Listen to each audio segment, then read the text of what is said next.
नोंथांमोना बाइक एबा स्कुटि लानो सानदों नामा? बाइक एबा स्कुटि लानो सानदोंब्ला गोबाव दाख्लामसै। चिरां जिल्लानि काजलगावनि फ्लाइअभार खाथियाव थानाय DJ TVS डिलाराव थांनानै लायदो। बेयाव फाइनान्सनिबो राहा दं। नोंथांमोना 16,000ल' डाउन पेमेन्ट होनानै गावनि फसायनाय बाइक एबा स्कुटिखौ लानो हागोन। लोगोसे बाइक एबा स्कुटिजों गंनै हेलमेट, सिट कभार नङाब्ला फुट मेट, पेट्रल आरो ब्लेंकेटनि स्पेशल अफार दं। बिदिब्ला मानोथो गोबाव खालामदों? नोंथांमोना DJ TVS डिलारजों थाबैनो कन्टेक्ट खालामदो। कन्टेक्ट नाम्बारा जाबाय 6001761271।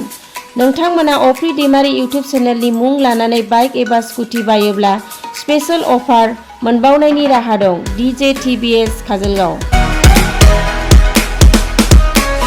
जोङो जोबोद सासे माने जाय मानसियानोखि महरगिरि हिसाबै मोजां टेलेन्ट दंमोन आरो जाय दिनै मोनसे माहारियारि बा राष्ट्रीय थाखोआवबो दिनै गनायथि मोनदों, बान्था मोनदों आरो बिनि जिथु सोरजि बे सोरजिखौ बयबो बाख्नायो।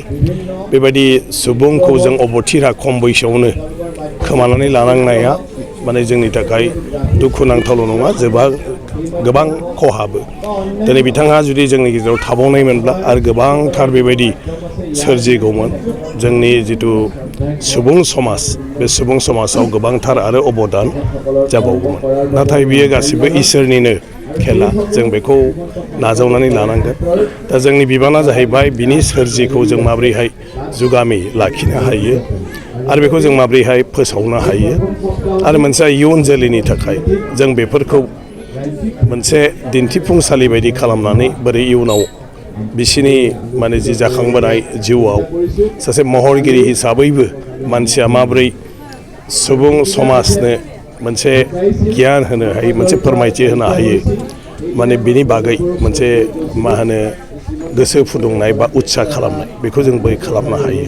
दा बे जोंनि बयनिबो गिदिर बिबान जे बेखौ जों माबोरैहाय खालामनो हायो। दा कलाक्षेत्रनि मानसिफ्राबो बुंदों जे बिसोरो बिथांनि गासै सोरजिखौनो कलाक्षेत्रआव प्रिजार्भ खालामनायनि आरो मोनसे एक्जिबिट खालामनानै दोननायनि राहाखौ खालामगोन। दिनै बड'लेण्डनि मानगिरि शिब प्रमद बर' बिथाङाबो बेवहाय बुंदों जे बिथाङाबो हागौमानि बे बेलायाव मा दं बेखौ नायनानै माबोरैहाय गोजोर खालामनो हायो बिनि थाखाय हाबा मावनायनि बाथ्रा बुंदों। आं सानो बेबायदिनो जायगानि मानसिफ्राबो आरो मा मोनथिगौ, मा नुदों, बबाव मा दंबावो, बेफोरखौ जुदि एसे बुथुमलायोब्ला जों बिथांनि जिउआव सोरजिनाय गासै हाबाखौनो जोङो प्रिजार्भ खालामनायनि राहाखौ खालामनो हागोन होननानै आं सानो गोरोबलायनानै।